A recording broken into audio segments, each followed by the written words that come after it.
സദാശിവസമാരംഭം ശങ്കരാചാര്യമധ്യമാം അസ്മദാചാര്യപര്യന്താം വന്ദേ ഗുരുപരമ്പരാം. ശ്രുതിസ്മൃതിപുരാണാനാം ആലയം കരുണാലയം നമാമി ഭഗവത്പാദം ശങ്കരം ലോകശങ്കരം. ശങ്കരം ശങ്കരാചാര്യം കേശവം ബാദരായണം സൂത്രഭാഷ്യകൃതൗ വന്ദേ ഭഗവന്തൗ പുനഃ പുനഃ. ഈശ്വരോ ഗുരുരാത്മേതി മൂർത്തിഭേദവിഭാഗിനി വ്യോമവദ്വ്യാപ്തദേഹായ ദക്ഷിണാമൂർത്തയേ നമഃ. ഓം സഹനാവവതു സഹനൗ ഭുനക്തു സഹ വീര്യം കരവാവഹൈ തേജസ്വിനാവധീതമസ്തു മാ വിദ്വിഷാവഹൈ. ഓം ശാന്തി ശാന്തി ശാന്തി. സർവമംഗളമംഗല്യേ ശിവേ സർവാർത്ഥസാധികേ ശരണ്യേ ത്രയംബകേ ഗൗരി നാരായണി നമോസ്തുതേ. ശ്രീപരാശക്തി എല്ലാ സജ്ജനങ്ങൾക്കും നമസ്കാരം.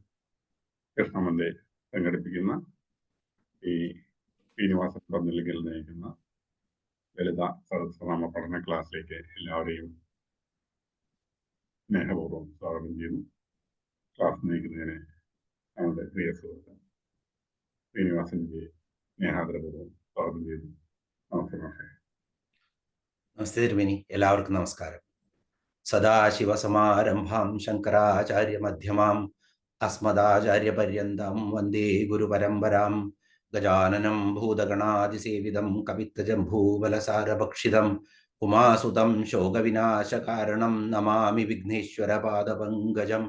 ഓം ഗുരുബ്രഹ്മ ഗുരുർവിഷ്ണുർഗുരുർദേവോ മഹേശ്വര ഗുരു സാക്ഷാത് പരബ്രഹ്മ തസ്മൈ ശ്രീ ഗുരവേ നമഃ. സർവമംഗളമാംഗല്യേ ശിവേ സർവാർത്ഥസാധികേ ശരണ്യേ ത്രംബകേ ഗൗരി നാരായണീ നമോസ്തുതേ. ഓം. എല്ലാവർക്കും ഒരിക്കൽ കൂടി നമസ്കാരം. ഇന്ന് നമ്മളുടെ 14ാമത്തെ സബരിയാണ് ഇന്നത്തെ. ഇതിന് എല്ലാവിധ സഹകരണങ്ങളും ചെയ്ത് നല്ല രീതിയിൽ ദേവി ചൈതന്യം എല്ലാവർക്കും കിട്ടുന്ന രീതിയിൽ എല്ലാ സജ്ജീകരണങ്ങളും ഒരുക്കുകയും നിങ്ങളെല്ലാവരും എത്തിച്ചേരുകയും ചെയ്യുന്നതിന് വലിയ വിശേഷമാണ്. അതുകൊണ്ട് ഒരിക്കൽ കൂടി നന്ദി പറയുന്നു. മഹാഭാരതത്തില് വ്യാധഗീത എന്ന് പറഞ്ഞിട്ട് ഒരു ഭാഗമുണ്ട്. അത് പലപ്പോഴും നമ്മൾ ഈ സാധന ചെയ്യുമ്പോഴോ അല്ലെങ്കിൽ പ്രാർത്ഥിക്കുമ്പോഴോ ഞാൻ പറഞ്ഞ ഫലിക്കും എന്നൊക്കെ പറയുമ്പോഴൊക്കെ നമ്മൾ ആലോചിക്കേണ്ട ഒരു കാര്യം കൂടിയാണത്.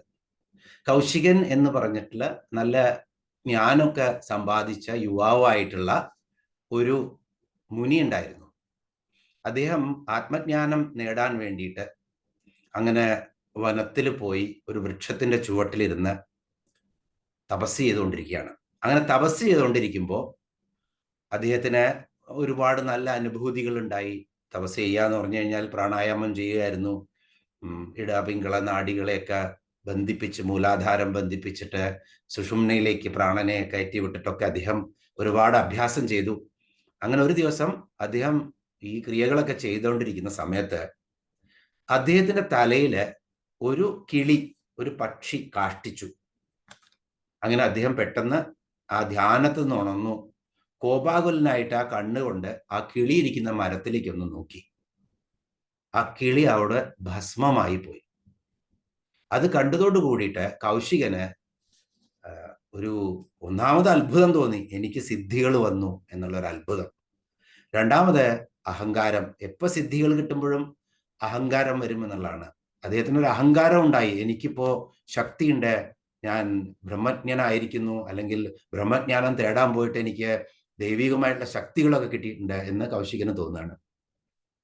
അതിനുശേഷം കൗശികൻ ഇങ്ങനെ ഓം ഭവതി ഭിക്ഷാം ദേഹി എന്ന് പറഞ്ഞ് ഭിക്ഷാടനത്തിന് ഗ്രാമങ്ങളിലൊക്കെ പോയിട്ട് ഭിക്ഷയ്ക്ക് വേണ്ടി പോവുകയാണ്. അങ്ങനെ ഒരു ദിവസം ഒരു കുറച്ച് വൃദ്ധയായിട്ടുള്ള ഒരു ബ്രാഹ്മണ ഗൃഹത്തില്, ആ ബ്രാഹ്മണ സ്ത്രീ താമസിക്കുന്ന ഒരു ഗൃഹത്തിൽ അദ്ദേഹം ഭിക്ഷാടനത്തിന് പോയി.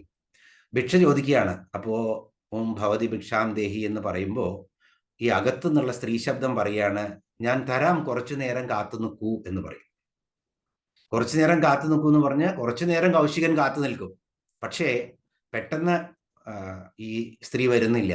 അപ്പോൾ വീണ്ടും കുറച്ച് എന്താ പറയുക, ആ സ്വരമൊക്കെ ഒന്ന് കടുപ്പിച്ചിട്ട് ഓം ഭവതി ഭിക്ഷാം ദേഹി എന്ന് കുറച്ച് ഉച്ചത്തിൽ പറയും.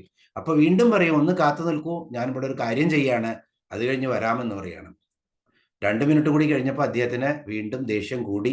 അദ്ദേഹം വളരെ ശക്തമായിട്ട് ദേഷ്യത്തോടു കൂടി തന്നെ ഓം ഭവതി ഭിക്ഷാം ദേഹി എന്ന് പറഞ്ഞ് പോവാൻ തയ്യാറെടുക്കുന്ന രീതിയിൽ വളരെ ശകാരിക്കുന്ന ക്രോധത്തോടു കൂടിയുള്ള ശബ്ദത്തോടു കൂടി പറഞ്ഞപ്പോൾ അകത്ത് നിന്നും ഈ സ്ത്രീ പറഞ്ഞു, മുനികുമാര, ഞാൻ ആ കിളിയല്ല ഇങ്ങനെ കോപിച്ചു കഴിഞ്ഞാൽ ദഹിച്ചു പോവാൻ എന്ന് ഓർത്തോളൂ എന്ന് പറഞ്ഞു അകത്തുനിന്ന്. ഞാൻ എൻ്റെ ഭർത്താവിനെ ശുശ്രൂഷിച്ചുകൊണ്ടിരിക്കുകയാണ്, അദ്ദേഹത്തിന് രോഗം ഉള്ളതാണ്, അത് കഴിഞ്ഞേ എനിക്ക് വരാൻ പറ്റുള്ളൂ. അപ്പോൾ ഇദ്ദേഹത്തിന് വളരെ അത്ഭുതം തോന്നിപ്പോയി. അദ്ദേഹം, അമ്മേ, അങ്ങക്ക് ഇങ്ങനെയാണ് മനസ്സിലായത് ഞാൻ ഇങ്ങനെ എനിക്ക് സിദ്ധി വന്നു എന്നും ഞാൻ കിളിയെ ദഹിപ്പിച്ചു എന്നും ഒക്കെ. അങ്ങ് എനിക്ക് പറഞ്ഞു തരണം, എന്ത് ധ്യാനമാണ് അങ്ങ് ചെയ്യുന്നത്, ആത്മജ്ഞാനം കിട്ടാൻ എനിക്ക് വഴി പറഞ്ഞു തരണം അമ്മേ എന്ന് പറഞ്ഞപ്പോ അവര് പറഞ്ഞു, എനിക്കൊന്നും അറിയില്ല, ഞാൻ ചെയ്യുന്ന കർമ്മം വളരെ ശുദ്ധമായിട്ട് ചെയ്യും, എൻ്റെ ഭർത്താവിനെയും അവരുടെയും വൃദ്ധരായിട്ടുള്ള മാതാപിതാക്കളെയും ശുശ്രൂഷിക്കും, അത് കഴിഞ്ഞാൽ കഴിയുന്ന സമയത്ത് ഭഗവതിയെ ധ്യാനിക്കും, ഇതൊക്കെ ഞാൻ ചെയ്യുന്നുള്ളൂ, അല്ലാതെ എനിക്ക് നിങ്ങളെ പറഞ്ഞു തരാനൊന്നും എനിക്ക് പറ്റില്ല, ഞാൻ ഒരാളെ പറഞ്ഞു തരാം, എവിടുന്നാണ് നിങ്ങൾക്ക് ആത്മജ്ഞാനം കിട്ടുക എന്നുള്ളത്. നിങ്ങൾ മിഥിലാപുരിയിൽ പോയിട്ട് ആ തെരുവിലെ ഒരു ഇറച്ചിവെട്ടുകാരനുണ്ട്, വ്യാധൻ, അദ്ദേഹത്തെ കാണൂ എന്ന് പറയും. അപ്പൊ ഈ മുനിക്ക് ഭയങ്കര വിഷമം തോന്നും. എന്താണ് ഈ അമ്മ പറയുന്നത്, ഇറച്ചിവെട്ടുകാരൻ്റെ അടുത്ത് പോവുക? അങ്ങനെ ഈ വ്യാധൻ എന്ന് പറഞ്ഞാൽ തന്നെ ഒരു കാട്ടാളൻ അല്ലെങ്കിൽ വേട്ടക്കാരൻ എന്നേ അർത്ഥമുള്ളൂ വ്യാധൻ എന്നുള്ള ശബ്ദത്തിന്. ഇദ്ദേഹം ഇവിടെ ഇറച്ചി വെട്ടുന്നത് കൊണ്ട് വ്യാധൻ എന്ന് വിളിക്കുന്നു, പേരല്ല അത്. അങ്ങനെ വ്യാധനെ കാണാനുണ്ടോ എന്ന് അന്വേഷിച്ച് ഇദ്ദേഹം പോകുമ്പോൾ ഇറച്ചിവെട്ട് കട അങ്ങനെ മിഥിലയിലെ ആ ഏറ്റവും വൃത്തികെട്ട തെരുവാണ് അവിടുത്തെ. ബാക്കിയുള്ള സ്ഥലങ്ങളൊക്കെ സുന്ദരമാണ്. ആ ഏറ്റവും വൃത്തികെട്ട ആളുകൾ താമസിക്കുന്ന ആ തെരുവിലേക്ക് ഇദ്ദേഹം വളരെ, എന്തായാലും ഈ അമ്മ പറഞ്ഞതല്ലേ, സിദ്ധിയുള്ള അമ്മയല്ലേ എന്ന് കരുതിയിട്ട് തെരഞ്ഞു പോവുകയാണ്. അവിടെ പോകുമ്പോൾ ഒരു മനുഷ്യൻ വളരെ ശ്രദ്ധയോട് കൂടിയിട്ട് ഇറച്ചി വെട്ടിയിട്ട് എല്ലിന്ന് ഇറച്ചി മാറ്റിയിട്ട് വിതരണം ചെയ്യാൻ വേണ്ടി വെച്ചുകൊണ്ടിരിക്കുകയാണ്. ആ ശ്രദ്ധ കണ്ടിട്ട് ഇദ്ദേഹം ഒന്ന് നോക്കിയിട്ട് അദ്ദേഹത്തിന് ശബ്ദം ഉണ്ടാക്കേണ്ടി വന്നു. അപ്പോഴാണ് തല ഉയർത്തിയിട്ട് ഈ വ്യാധൻ നോക്കിയുള്ളൂ. അങ്ങനെ വ്യാധനെ കണ്ട ഉടനെ പറഞ്ഞു, ആ അമ്മ പറഞ്ഞയച്ച് വന്നതല്ലേ ആ ബ്രാഹ്മണ കുടുംബത്തിലെ എന്ന്. അതോടുകൂടി ഈ മുനികുമാരൻ അത്ഭുതപ്പെട്ടു പോയി. ഞാൻ ഇത്രയൊക്കെ എല്ലാവിധ കാര്യങ്ങളും ചെയ്ത് പ്രാണനെയൊക്കെ പിടിച്ചു നിർത്തി ഈ കാര്യങ്ങൾ അഭ്യാസങ്ങളൊക്കെ ചെയ്തിട്ടും എനിക്ക് കിട്ടാത്ത ജ്ഞാനം ഈ ഇറച്ചി വെട്ടുന്നവൻ എങ്ങനെ കിട്ടി എന്ന് പറയുമ്പോൾ അദ്ദേഹം ഉപദേശിച്ചു കൊടുക്കുന്ന ആ ഉപദേശമാണ് വ്യാധഗീത എന്ന് വ്യാസൻ നമുക്ക് പറഞ്ഞു തരുന്നത് മഹാഭാരതത്തിൽ. അപ്പൊ ഇവിടെ എന്താണെന്ന് വെച്ച് കഴിഞ്ഞാൽ, എന്ത് കർമ്മം ചെയ്യുമ്പോഴും ഒരു കർമ്മവും നീചമല്ല. വിധിച്ചിട്ടുള്ള കർമ്മം ചെയ്യുമ്പോൾ ആ കർമ്മം വളരെ ശുഷ്കാന്തിയോട് കൂടി ചെയ്യുക, അതിപ്പോ എന്ത് ജോലിയാണെങ്കിലും എന്നുള്ളതാണ് ഒന്നാമത്തെ കാര്യം. രണ്ടാമത്, എന്ത് നിങ്ങൾ ചെയ്യുന്നു അതിന് അർപ്പണ മനോഭാവം വേണം. ഇത് ഞാനല്ല ചെയ്യുന്നത്, ഈ ബ്രഹ്മം നിറഞ്ഞു നിൽക്കുന്ന ആ ചൈതന്യമാണ് എന്നെ കൊണ്ട് ഇത് ചെയ്യിപ്പിക്കുന്നത്, അല്ലെങ്കിൽ എൻ്റെ കർമ്മമാണ് എന്നെ കൊണ്ട് ഇത് ചെയ്യിപ്പിക്കുന്നത്, അതിൽ എനിക്ക് ദുഃഖമില്ല, ഞാനല്ല ഇത്. ഞാൻ എന്ത് ചെയ്യുന്നതും എന്നുള്ളിൽ നിറഞ്ഞിരിക്കുന്ന ആ ചൈതന്യമാണ്, ആ ദൈവമാണ്, ആ ദേവിയാണ് എന്നുള്ള ആ പൂർണ്ണ ബോധത്തോട് കൂടിയിട്ടാണ് ചെയ്യേണ്ടത്. ഞാൻ എൻ്റെ എന്നുള്ള ബോധം ഉണ്ടെങ്കിൽ ഒരിക്കലും എത്ര ചെയ്താലും ആത്മജ്ഞാനം കിട്ടില്ല, ഒന്ന്. രണ്ടാമത്, ഓരോ പടവിൽ എത്തുമ്പോഴും നമുക്ക് സിദ്ധികൾ വരും, ആ സിദ്ധിയിൽ നമ്മൾ കുടുങ്ങിപ്പോവും. അങ്ങനെ നമ്മൾ ഭസ്മം അന്തരീക്ഷത്തിൽ നിന്ന് ഭസ്മം എടുത്തു തരുന്നവരായിട്ടും അല്ലെങ്കിൽ ചെറിയ ചെറിയ കാര്യങ്ങൾ ചെയ്യുന്നവരൊക്കെ ആയിട്ട് മാറിപ്പോവും. അപ്പോ ഇവിടെ ഈ വ്യാധഗീത നമ്മൾക്ക് വളരെ ഉപകാരം വരും ഇനി ഈ കുണ്ടലിനി വിദ്യ പഠിക്കുന്ന നമ്മൾ അതിനെ കുറിച്ച് അറിയുന്ന സമയത്ത്. അപ്പൊ ഇവിടെ ഒരു കർമ്മവും നീചമല്ല, നമ്മുടെ മനസ്ഥിതിയാണ് നമ്മളെ നല്ലതും ചീത്തയുമാക്കി മാറ്റുന്നുള്ള ഒരു സന്ദേശം മാത്രമാണ് ഞാനിവിടെ പറയുന്നുള്ളൂ. അപ്പോ ഇവിടുന്ന് നമ്മൾ കുണ്ടലിനി കഴിഞ്ഞ പ്രാവശ്യം കുറച്ച് വിഷമമായിരുന്നു പറഞ്ഞു. നമ്മളെ ദേവിയുടെ സ്ഥൂല ശരീര വർണ്ണന കഴിഞ്ഞ് അത് കഴിഞ്ഞ് സൂക്ഷ്മ ശരീരവർണ്ണയായിട്ടുള്ള മന്ത്രസ്വരൂപം കണ്ടു. അതിനുശേഷമാണ് ആ വാഗ്ഭവകൂടവും അതുപോലെ മധ്യകൂടവും അത് കഴിഞ്ഞ് ശക്തികൂടവും കണ്ടു. അതിന്റെ മന്ത്രം ശ്രീവിദ്യാ മന്ത്രം കണ്ടു നമ്മൾ. അതിനുശേഷം നമ്മൾ വീണ്ടും ആ സൂക്ഷ്മതര രൂപത്തിലേക്ക് വരികയാണ്. സൂക്ഷ്മതര രൂപമാണ് കുണ്ടലിനി രൂപം ദേവിയുടെ. അപ്പൊ ആ കുണ്ടലിനി എന്ന് പറഞ്ഞാൽ തന്നെ നമ്മൾ തന്നെയാണ്. ആ പ്രാപഞ്ചിക ശക്തി നമ്മളിലിരിക്കുകയാണ്. അപ്പോ ആ ശ്ലോകം ഒന്ന് ചൊല്ലാം ആദ്യം നമ്മൾക്ക്. 38ാമത്തെ ശ്ലോകം. മൂലാധാരൈക നിലയ ബ്രഹ്മഗ്രന്ഥി വിഭേദിനി മണിപൂരാന്തരുദിത വിഷ്ണുഗ്രന്ഥി വിഭേദിനി. അപ്പോ മൂലാധാരൈക നിലയ ബ്രഹ്മഗ്രന്ഥി വിഭേദി. അപ്പൊ കുണ്ടലിനി എന്ന് പറഞ്ഞു കഴിഞ്ഞാൽ ബ്രഹ്മഗ്രന്ഥിയെ പറ്റിയിട്ടാണ് ഇവിടെ ആദ്യം പറയുന്നത്. നമുക്ക് ഈ കുണ്ടലിനിയെ പറ്റി ഒന്നുകൂടി ശ്രദ്ധിച്ച് കേൾക്കാം.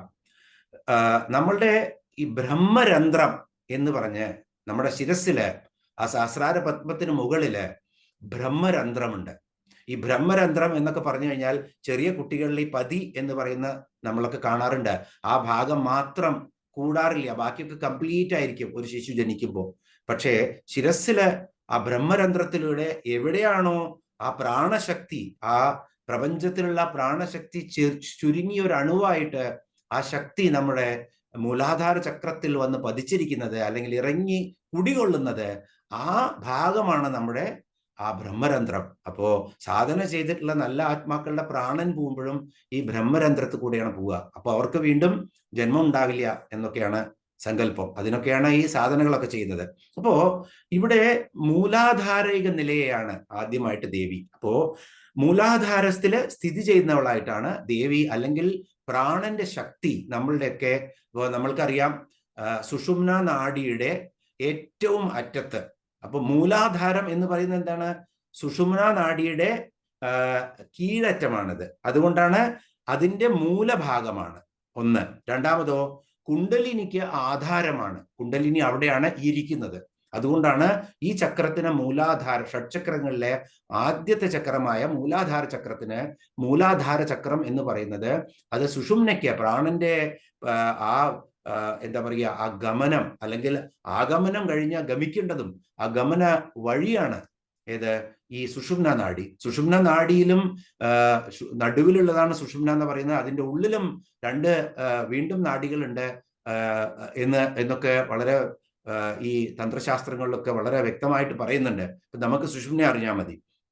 അപ്പൊ ഈ സുഷുമ്ന നാഡിയില് ഇങ്ങനെ അതിന്റെ ആ നാഡിയുടെ അറ്റത്ത് നമ്മുടെ ലിംഗത്തിന്റെയും ഗുദദ്വാരത്തിന്റെയും ഇടയില് ഒരു അധോപത്മ രൂപത്തിലാണ് ഈ കുണ്ടലിനി ശക്തി. ഒരു മിന്നൽ, വളരെ തേജസ്സുള്ളതാണ്, പക്ഷെ അത് ഉറങ്ങിക്കിടക്കുന്ന തേജസ്സാണ് അങ്ങനെ സ്ഥിതി ചെയ്യുന്നത്. അപ്പോ ഈ 3.5 ചുറ്റുള്ള ഒരു സർപ്പാകൃതിയിലാണ് എന്നാ പറയുന്നത്. 3 എന്നൊക്കെ പറഞ്ഞു കഴിഞ്ഞാൽ എല്ലാം ത്രിപുടികളെയാണ് ഇവിടെ സൂചിപ്പിക്കുന്നത്. ത്രിപുടിയെ കുറിച്ച് നമ്മൾ ധാരാളം കേട്ട് കഴിഞ്ഞു. അപ്പോൾ 3.5 ചുറ്റുള്ള ഒരു സർപ്പാകൃതിയില് അധോമുഖമായിട്ടാണ് ഈ ഒരു നിദ്രാവസ്ഥയിലാണ് ഈ ശക്തി, ഈ പ്രാണശക്തി. അപ്പൊ എവിടുന്ന് വന്നു എന്നുള്ളപ്പോൾ കൃത്യമായിട്ട് മനസ്സിലായി. ഒരു നമ്മുടെ പഞ്ചഭൂതത്തിലുള്ള നമ്മുടെ കർമ്മത്തിനനുസരിച്ച് ഒരു ശരീരം കിട്ടുമ്പോൾ ആ ശരീരത്തില് ആ ദൈവ ചൈതന്യമാണ് ആ പ്രാണനായിട്ട് നമ്മുടെ ബ്രഹ്മരന്ധ്രത്തിലൂടെ ഇറങ്ങി മൂലാധാര ചക്രത്തിൽ സ്ഥിതി ചെയ്യുന്നത്. അപ്പോൾ ഇതിനകത്ത് ഒരു കോംപ്ലിക്കേഷനും ഇല്ലാണ്ട് നിങ്ങൾക്ക് മനസ്സിലാക്കാൻ പറ്റും. അപ്പോൾ അതുകൊണ്ടാണ് എപ്പോഴും നമ്മൾ ദൈവസ്വരൂപമാണെന്നുള്ള ആ ഭാവന, അല്ലെങ്കിൽ ആ ഭാവം നമ്മൾക്ക് വേണം എന്ത് കാര്യം ചെയ്യുമ്പോഴും എന്നുള്ളത് പറയാനുള്ള കാരണം ഇതാണ്. ഞാനല്ല ഇത് ചെയ്യുന്നത്, എന്നിലിരിക്കുന്ന ദൈവിക ശക്തിയാണ് ഇതെല്ലാം ചെയ്യുന്നത് എന്ന അർപ്പണ മനോഭാവം ഉണ്ടെങ്കിൽ അഹം എന്നുള്ളത് അഹങ്കാരമായി മാറില്ല. അഹം എന്നുള്ളത് ശിവൻ, ആ ശിവതത്വമായിട്ട് മാത്രമേ മാറുള്ളൂ. അപ്പൊ ഇവിടെ എങ്ങനെയാണ്? മൂലാധാരത്തിന് 4 ദളങ്ങളുള്ള പത്മമാണ് എന്നാണ് സങ്കല്പം. ആ 4 ദളങ്ങളുള്ള പത്മത്തില് അധോമുഖമായിട്ടാണ് ഈ കുണ്ടലിനി ശക്തി ഉറങ്ങുന്നത്. അപ്പൊ ഇവിടുന്ന് മൂലാധാരക നിലയ ബ്രഹ്മഗ്രന്ഥി വിഭേദിനി. അപ്പോ പെട്ടെന്ന് നമുക്ക് ചക്രങ്ങളൊന്ന് കാണാം. നമ്മൾ നേരത്തെ കണ്ടതാണ്, എങ്കിലും ഒരു കണ്ടിന്യൂറ്റി കിട്ടാൻ വേണ്ടിയിട്ട് നമ്മൾക്ക് ഇത് കണ്ടേ പറ്റൂ. അപ്പോ 3 ഖണ്ഡങ്ങളുണ്ട് ഈ ഷഡ്ചക്രങ്ങൾക്ക് എന്ന് നമ്മൾ പറഞ്ഞു. ഒന്ന് അഗ്നികണ്ഠം എന്ന് പറയും. അപ്പോ മൂലാധാര ചക്രവും സ്വാധിഷ്ഠാന ചക്രവും കൂടിയിട്ടുള്ള ഒരു ഖണ്ഡം, അവിടെയാണ് അതിന്റെ മുകളില്, സ്വാധിഷ്ഠാനത്തിന്റെ മുകളിലാണ് ഈ ബ്രഹ്മഗ്രന്ഥി എന്നുള്ളത്. അപ്പൊ ഈ ഗ്രന്ഥികള് എന്താണെന്നുള്ളത് നമ്മൾ ഈ ഒരു 3 ഖണ്ഡങ്ങളും കണ്ടതിന് ശേഷം വ്യക്തമായിട്ട് അറിയാൻ ശ്രമിക്കും. അതുപോലെ തന്നെ അതിനുശേഷം മണിപൂരക ചക്രവും അത് കഴിഞ്ഞ് അനാഹത ചക്രവും, ഇത് രണ്ടും കഴിഞ്ഞാലാണ് അത് സൂര്യഖണ്ഡം എന്നാണ് അറിയപ്പെടുന്നത്. അപ്പൊ ആദ്യത്തെ അഗ്നിഖണ്ഡം, രണ്ടാമത്തത് സൂര്യഖണ്ഡം. അവിടെയാണ്, അതിന്റെ മുകളിലാണ് എന്ത് നിൽക്കുന്നത്? വിഷ്ണു ഗ്രന്ഥി. അതിനുശേഷം അഞ്ചാമത്തെ ചക്രമാണ് വിശുദ്ധി ചക്രം. അത് കഴിഞ്ഞാൽ ആജ്ഞാചക്രം. അപ്പോൾ ഓർഡറൊക്കെ കഴിഞ്ഞ പ്രാവശ്യം നമ്മൾ അറിഞ്ഞു കഴിഞ്ഞു. മൂലാധാരം ഏറ്റവും താഴത്താണ്, അത് കഴിഞ്ഞാൽ സ്വാധിഷ്ഠാനമാണ്, അത് കഴിഞ്ഞ് നാഭിസ്ഥാനത്ത് മണിപൂരക ചക്രം വരും, അത് കഴിഞ്ഞാൽ നമ്മുടെ ഹൃദയസ്ഥാനത്ത് അനാഹത ചക്രം വരും, അത് കഴിഞ്ഞ് കണ്ഠസ്ഥാനത്ത് വിശുദ്ധി ചക്രം വരും, അത് കഴിഞ്ഞ് വീണ്ടും ഭ്രൂമധ്യത്തില് മനസ്സിന്റെ സ്ഥാനമാണ്, ഈ ആജ്ഞാചക്രം വരും. അവിടെയാണ് ചന്ദ്രഖണ്ഡം. ആജ്ഞാചക്രത്തിന് മുകളിലാണ് ചന്ദ്രഖണ്ഡം, അവിടെയാണ് രുദ്രഗ്രന്ഥി. അപ്പൊ ഇവിടെ തന്നെ നമുക്കറിയാം, സൃഷ്ടി ബ്രഹ്മാവ്, സ്ഥിതി വിഷ്ണു, സംഹാരം രുദ്രൻ. അപ്പോ പ്രാണന്റെ പ്രയാണവും ഒക്കെ ഈ ത്രിപുടി തന്നെയാണ്. നമ്മൾ എന്ത് പറഞ്ഞാലും ആ ഒരു വളരെ ലോജിക്കൽ ആയിട്ടുള്ള ഒരു കൺസെപ്റ്റാണ് ഈ ത്രിപുടി. ആ ത്രിപുടിയിലാണ് എല്ലാം പോകുന്നത്. അപ്പൊ ഇവിടെയും സൃഷ്ടിസ്ഥിതി സംഹാരത്തിന് നമ്മുടെ ശരീരം തന്നെ എന്ത് നമ്മൾ ചെയ്യുകയാണെങ്കിലും, സാധന ചെയ്യുകയാണെങ്കിലും, കർമ്മം ചെയ്യുകയാണെങ്കിലും, നല്ലത് ചെയ്യുകയാണെങ്കിലും, മുഴുവൻ ജീവൻ എടുത്താലും നമ്മൾക്ക് സൃഷ്ടിയും സ്ഥിതിയും സംഹാരവും നമ്മുടെ കർമ്മങ്ങളിലും ഉണ്ടായിരിക്കും. അപ്പോ ഉപാസകര് എന്താണ് ചെയ്യുന്നത്?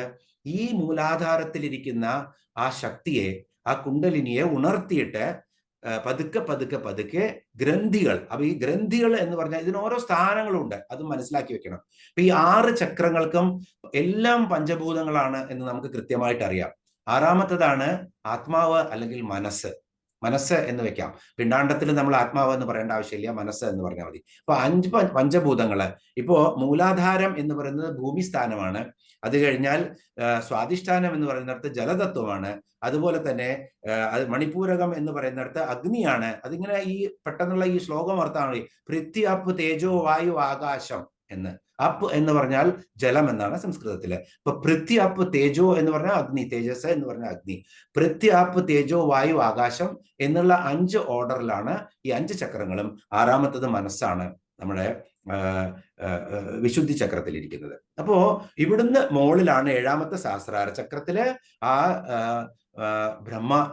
ഈ ബ്രഹ്മാണ്ടത്തിന്റെ മുഴുവൻ ആധാരമായിട്ടുള്ള ആ ശിവ ചൈതന്യം ഇരിക്കുന്നത്. അപ്പോ നമ്മൾ പലപ്പോഴും ഒരുപാട് ഭാഗവതമൊക്കെ പഠിച്ചിട്ടും അതുപോലെ കൃഷ്ണന്റെ കഥകളൊക്കെ കേട്ടിട്ടും ഈ ശിവശക്തി എന്നുള്ള ആ ഒരു കൺസെപ്റ്റ് പലപ്പോഴും ഒന്നെങ്കിൽ തെറ്റായ രീതിയിൽ മനസ്സിലാക്കിയിട്ടുണ്ട്, അല്ലെങ്കിൽ മനസ്സിലാക്കിയിട്ടേ ഇല്ല. അപ്പോ ഈ ശിവചൈതന്യം, അഷ്ടമൂർത്തിയായിരിക്കുന്ന ശിവനും, ഇത് അടുത്തൊരു ശ്ലോകം വരുമ്പോൾ ഞാൻ വീണ്ടും പറയും, അഷ്ടമൂർത്തിയായിരിക്കുന്ന ശിവനും പഞ്ചഭൂതങ്ങളെ പ്രതിനിധാനം ചെയ്തിട്ടുള്ള 5 മൂർത്തികളാണ്. അത് കഴിഞ്ഞാൽ നമ്മൾക്ക് എല്ലാം തരുന്ന സവിതാവും ചന്ദ്രനും, സൂര്യനും ചന്ദ്രനും, പിന്നെ അഹം, സ്വയം ബോധമായിട്ടുള്ള ആ ശിവൻ, ആ പരമാത്മാവായിട്ടുള്ള ശിവനും. ഇങ്ങനെ 8 രൂപത്തിലാണ് അഷ്ടമൂർത്തിയായിട്ട് ശിവതത്വം ഇരിക്കുന്നത്. ഈ പ്രപഞ്ചം മുഴുവൻ ശിവൻ, ആ പരശിവൻ ഒന്നായിരുന്ന ഒരു പ്രപഞ്ചം, അല്ലെങ്കിൽ ശൂന്യമായിരിക്കുന്ന ആ ശക്തി, അത് പലതാവാൻ ശ്രമിച്ചപ്പോഴാണ് ശക്തി, ആ ശിവന് ശക്തി കൊടുക്കാനാണ് ദേവി ഈ ചൈതന്യമായിട്ട് ഇവിടെ വന്നത്. അങ്ങനെ ദേവി വേറൊരു നാമത്തിലും ഇത് പറയുമ്പോൾ നമ്മൾ പറയും, ദേവി അങ്ങനെ ശിവൻ എന്താഗ്രഹിച്ചുവോ ആ കർമ്മങ്ങൾ ചെയ്യാൻ വേണ്ടി മാത്രം നിയുക്തിയായിട്ടാണ് വന്നിരിക്കുന്നത്. അപ്പോ ഈ സൃഷ്ടി മുഴുവൻ, ഈ ബ്രഹ്മാണ്ടത്തിന്റെ സൃഷ്ടി, എല്ലാ ഈ ചരാചരങ്ങളുടെയും സൃഷ്ടിയിരിക്കുന്നത് ബ്രഹ്മാവാണെങ്കിലും അതിന് കാരണക്കാരനായിട്ട് സൃഷ്ടി ചെയ്യുന്നത് ഈ ശിവതത്വവും. അതുപോലെ, കാരണം ബ്രഹ്മാവ് പറയുകയാണ് സൃഷ്ടി ചെയ്യാൻ വേണ്ടിയിട്ട് ശിവനോട്. ആ ശിവതത്വവും ആ ശിവത്തിന് ശക്തി കൊടുക്കുന്ന നമുക്ക് നിർഗുണ പരബ്രഹ്മം എന്ന് പറയാം, അല്ലാണ്ടെങ്കിൽ നമുക്ക്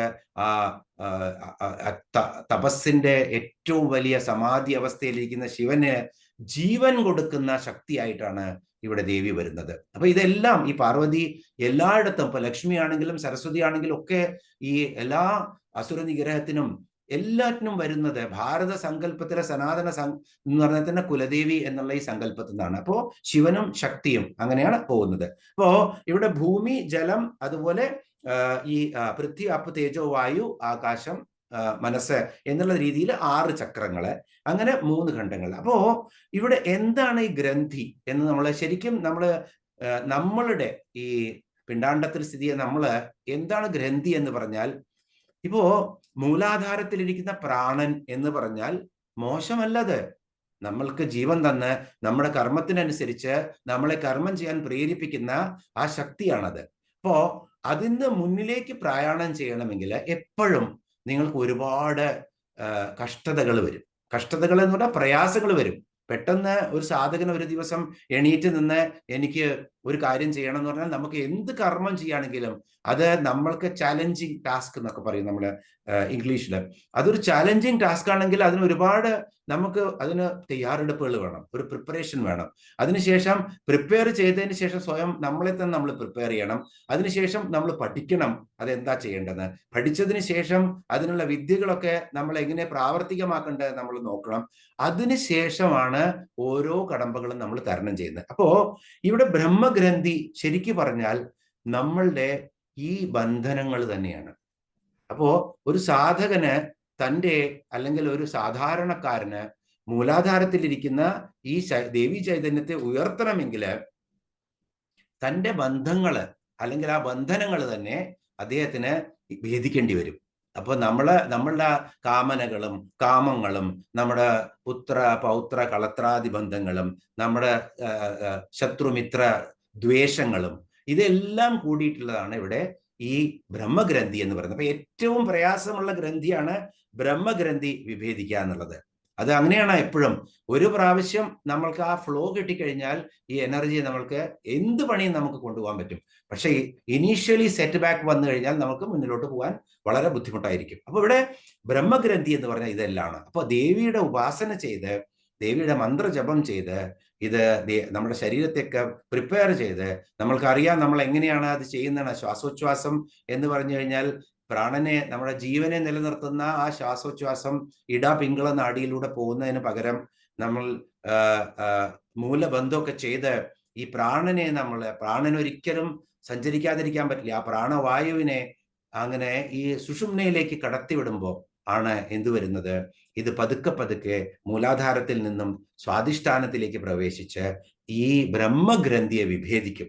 അപ്പോ ഒന്നെങ്കിൽ നമ്മൾ അവിടെ സാധന നിർത്തും, അല്ലെങ്കിൽ നമുക്ക് ചിലർക്കൊക്കെ ബാക്ക് പെയിൻ ഒക്കെ വരുത്തരാം. കാരണം എന്താ വെച്ചാൽ ഇരുന്ന് സാധന ചെയ്യുമ്പോൾ സ്വാഭാവികമാണ് നമ്മുടെ പോസ്ചറേ ശരിയാവില്ല. അപ്പൊ പോസ്ചറൊക്കെ ശരിയാക്കാൻ വേണ്ടിയിട്ട് നമ്മളിരിക്കുമ്പോൾ നടുവേദനയൊക്കെ വരും. അങ്ങനെ അത് നിർത്തും. പക്ഷെ അവിടുന്ന് നമ്മൾ മുന്നിലേക്ക് പോയി കഴിഞ്ഞാൽ ആ ചക്രത്തിന്ന് ആ ബ്രഹ്മഗ്രന്ഥി നമ്മുടെ ബന്ധനങ്ങളാകുന്ന ഈ സകല കെട്ടുകളെയും നമ്മൾ മുറിച്ച് പ്രാണനെ മുന്നിലേക്ക് പോവാണ്. അപ്പോ ഇതൊരു ഫ്ലോ ആണ്. പോയി കഴിഞ്ഞാൽ തിരിച്ചു വരും. അങ്ങനെയല്ല.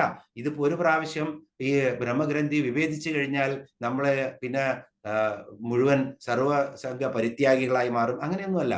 ഇതിന്റെ നമ്മൾ എന്ത് സാധന ചെയ്യുമ്പോഴും ഉള്ള ബുദ്ധിമുട്ടുകളാണ് ഇവിടെ ബ്രഹ്മഗ്രന്ഥി സൂചിപ്പിക്കുന്നത്. അങ്ങനെ ഈ ബ്രഹ്മഗ്രന്ഥി വിഭേദിച്ചിട്ട് നമ്മൾ പോകുമ്പോൾ പിന്നെയാണ് മണിപ്പൂരാന്തരുദിത, മണിപ്പൂർ ചക്രത്തിന്റെ ആ ഉള്ളില് ഉദിത എന്ന് പറഞ്ഞാൽ പ്രകാശിച്ച് അരുളുന്ന കുണ്ടലിനി ശക്തിയായി മാറും. അവിടെയാണ് വിഷ്ണു ഗ്രന്ഥി വിഭേദിനി എന്ന് പറയുന്നത്. അപ്പൊ അവിടെ വിഷ്ണു ഗ്രന്ഥിയാണ്. അപ്പൊ വിഷ്ണു ഗ്രന്ഥി വീണ്ടും അത് ഈ ഓരോ സ്റ്റെപ്പാണ് നമ്മൾ കണ്ടു. കഴിഞ്ഞ പ്രാവശ്യം പടിയാറും കടന്ന് അവിടെ ചെല്ലുമ്പോൾ ശിവനെ കാണാകും ശിവശംഭോ. നമ്മുടെ പ്രാണനായിരിക്കുന്ന ശക്തി ഇങ്ങനെ ഉണർത്തി ഉണർത്തി ഉണർത്തി കൊണ്ടുപോയി നമ്മൾ ആ സഹസ്രാരത്തിലേക്ക് എത്തിക്കണം എന്നുള്ളതാണ്. അപ്പോൾ ഇവിടെ ഈ മണിപ്പൂര ചക്രത്തിൽ എത്തുമ്പോൾ ഈ കുണ്ടലിനിയെ സാധകൻ ശരിക്കും സാധന ചെയ്യുന്നവര് 64 ഉപചാരങ്ങള് വെച്ച് മണിപ്പൂർ ചക്രത്തിലെ മണിയാണ് അവിടെ ആ രത്നചകിതമായ ആസനം കൊടുത്തിരുത്തി സങ്കല്പത്തില് നമ്മൾ കണ്ടു കൗളമാർഗവും അതുപോലെ സമയമാർഗവും ഒക്കെ. അതിനകത്തൊക്കെ കൗളമാർഗം എന്ന് പറഞ്ഞാലും ഇതേപോലത്തെ മാർഗം തന്നെയാണ്. വളരെ നല്ല രീതിയിൽ ചെയ്യുന്ന മാർഗം തന്നെയാണ് കൗളമാർഗം.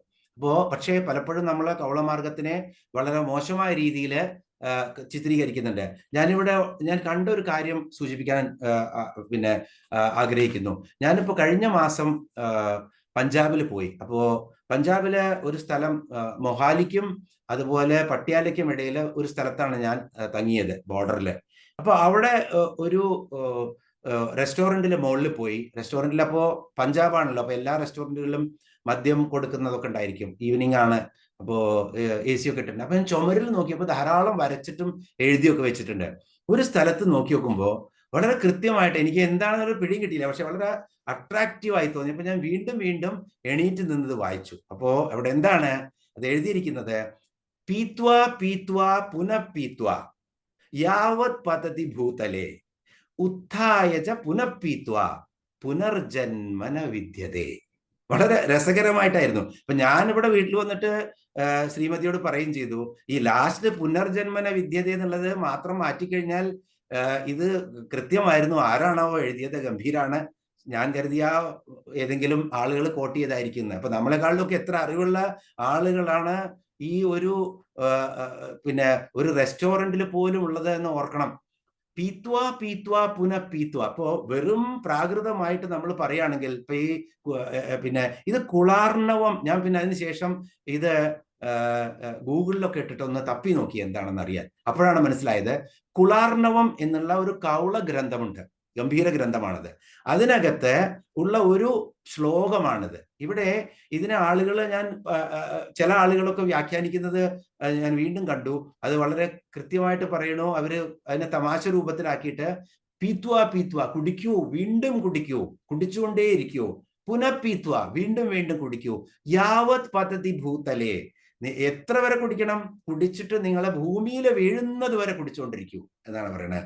എന്നിട്ടോ ഉത്ഥായച, അതിനുശേഷം ശക്തിയൊക്കെ സംഭരിച്ചിട്ട് വീണ്ടും എണീക്കൂ, പുനഃപീത്വ, പിന്നെയും കുടിക്കൂ, പുനർജന്മന വിദ്യതേ. അപ്പൊ ഇതിനകത്ത് ഇവര് പറയുന്ന അർത്ഥം എന്താണെന്ന് വെച്ചാൽ, പുനർജന്മത്തിനെ അവോയ്ഡ് ചെയ്യാൻ, ഇല്ലാതാക്കാൻ ഒരു വിദ്യയുമില്ല.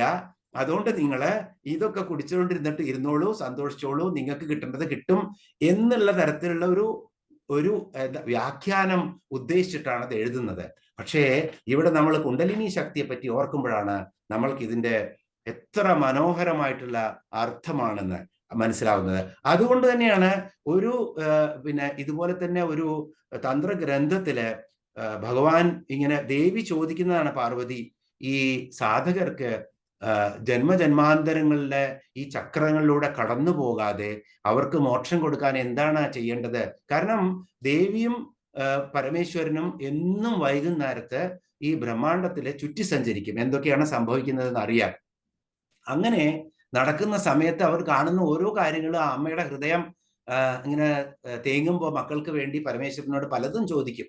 അതിലൊരു കാര്യത്തെ ചോദിച്ചതാണ് ഈ തന്ത്രശാസ്ത്രത്തിലുള്ള ഒരു ഗ്രന്ഥം.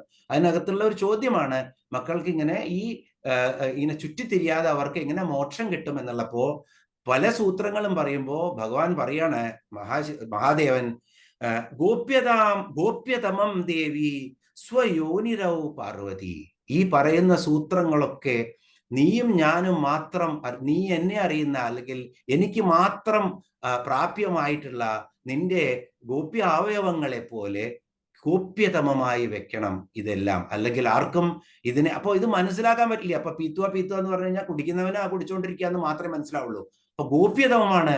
അതുകൊണ്ടാണ് ഇതെല്ലാം തുറന്നു വിട്ടാലും ആർക്കും അറിയാൻ പറ്റാത്തത്. കാരണം ഇത് പഠിക്കണമെന്നുള്ള മോഹമുള്ള ആളുകൾക്ക് മാത്രമേയാണ് അതിനകത്ത് പഠിച്ച് മുന്നിലേക്ക് പോകാൻ പറ്റുള്ളൂ. ഇപ്പോ എന്തായാലും ഇവിടെ ഈ മണിപ്പൂര ചക്രത്തിൽ ഇങ്ങനെ നമ്മൾ 64 ഉപചാര കർമ്മങ്ങൾ ചെയ്തിട്ട് ഈ ദേവിയെ, അങ്ങനെ ആ ശക്തിയെ, കുണ്ടലിനി ശക്തിയെ പ്രതിഷ്ഠിക്കുക എന്നുള്ളതാണ്. അങ്ങനെ പ്രതിഷ്ഠിക്കുന്നപ്പോഴും വീണ്ടും നമ്മളെ തന്നെ തയ്യാറെടുക്കുകയാണ് വീണ്ടും മുന്നിലേക്കുള്ള ഈ പ്രയാണത്തിൽ. ഇതെല്ലാം ഞാൻ ഇവിടെ വിശദീകരിച്ച് തരുന്നത് ഇത് ചെയ്യാനോ അല്ലെങ്കിൽ ഇതൊക്കെ ഗുരുമുഖത്ത് നിന്ന് കേട്ട് പഠിച്ച് മന്ത്രം ചെയ്യേണ്ടതാണ്, മനനം ചെയ്യേണ്ടതാണ്, അഭ്യസിക്കേണ്ടതാണ്. പക്ഷെ നമ്മൾ ഇത്രയും ലളിതാ സഹസ്രം വായിച്ചത് എന്താണെന്ന് മനസ്സിലാവണം. നമ്മൾക്ക് അറിയാത്ത പലതും ഈ ഭൂമുഖത്തുണ്ട്, ഈ സനാതന ധർമ്മത്തിലുണ്ട് എന്ന് അറിയണം എന്ന് മനസ്സിലാക്കാൻ വേണ്ടി മാത്രമാണ് ഞാൻ ഇവിടെ ഇതെല്ലാം പറയുന്നത്. അപ്പൊ ഇവിടെ പൊതുവെ ഈ ദീക്ഷ കൊടുക്കുമ്പോൾ 4 ഘട്ടങ്ങളുണ്ട് ദീക്ഷയ്ക്ക്. എത്ര? ഒന്ന് സമയകൻ എന്ന് പറയും, ആദ്യത്തത്. സമയാചാരത്തിലും ഇത് വരുന്നുണ്ട്. ഇപ്പൊ സമയകന് പൊതുവെ ഒരു ദീക്ഷ കൊടുക്കുമ്പോൾ ആ ഗുരുവിന്റെ നമ്മൾ പാദസേവ എന്നും പറയണ്ട, പൂജാദ്രവ്യം ഒരുക്കുക, പൂജയ്ക്കുള്ള പാത്രങ്ങളും വിളക്കുകളും ഒക്കെ അടിച്ചു തോരി തുടച്ച് വൃത്തിയാക്കി വെക്കുക, ഗുരുമുഖത്ത് നിന്നുള്ളതൊക്കെ കാണുക, കേൾക്കുക. ഇതൊക്കെയാണ് ആദ്യമായിട്ടുള്ള ഘട്ടം സമയകന്റെ. വീണ്ടും മുന്നിലേക്ക് പോകുമ്പോൾ പുത്രകൻ എന്നുള്ള ഘട്ടത്തിലെത്തും. അപ്പോ അവിടെ എത്തുമ്പോൾ എന്താണ് ചെയ്യുന്നത്? നമുക്ക് പറയാം, ഉപമിക്കാം, കീഴ്ശാന്തി. നമുക്കൊരു പുഷ്പാഞ്ജലി ഒക്കെ ചെയ്യാൻ പറ്റും. അവർ പഠിപ്പിച്ചു തരും, അതിനനുസരിച്ച് പുഷ്പാഞ്ജലി ചെയ്യുന്ന ഒരു അവസ്ഥയിലെത്തും. കീഴ്ശാന്തിയുടെ ഒരു അവസ്ഥ എന്ന് പറയാം നമുക്ക്.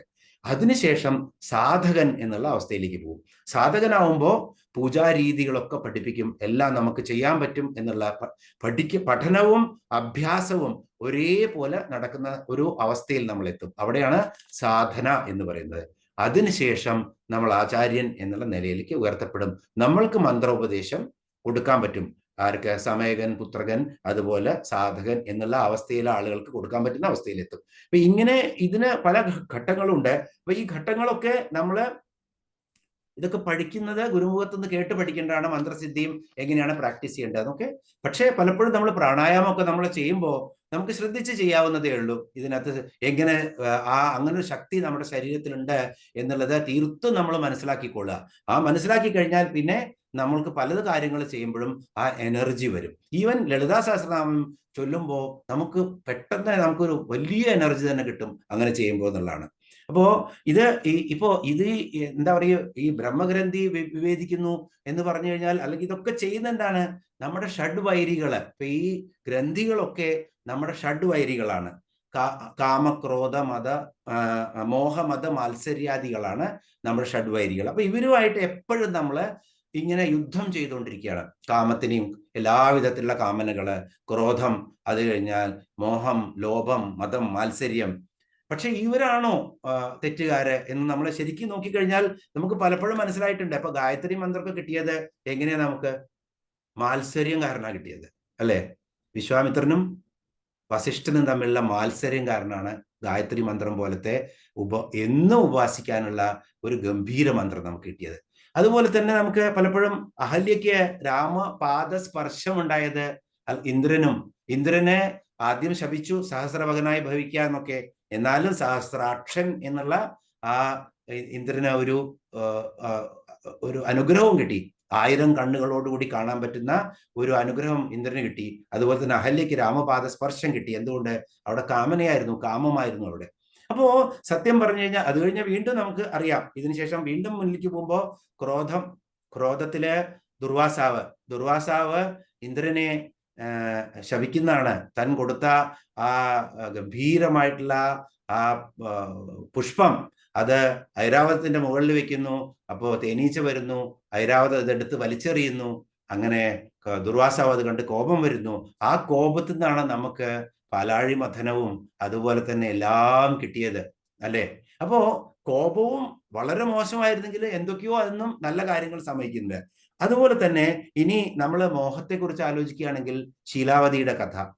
തൻ്റെ ഭർത്താവിനെ ചുമന്നുകൊണ്ട് നടന്നിരുന്ന ശീലാവതി കുഷ്ഠരോഗമൊക്കെ ബാധിച്ച് വികൃതമായി മുൻശുണ്ടിയും ദേഷ്യവും മാത്രമുള്ള, എപ്പോഴും ശീലാവതിയെ അപഹസിച്ചുകൊണ്ടിരുന്നിരുന്ന ആ ഭർത്താവിനെ എന്നാലും ചുമന്നുകൊണ്ടാണ് നടന്നിരുന്നത്.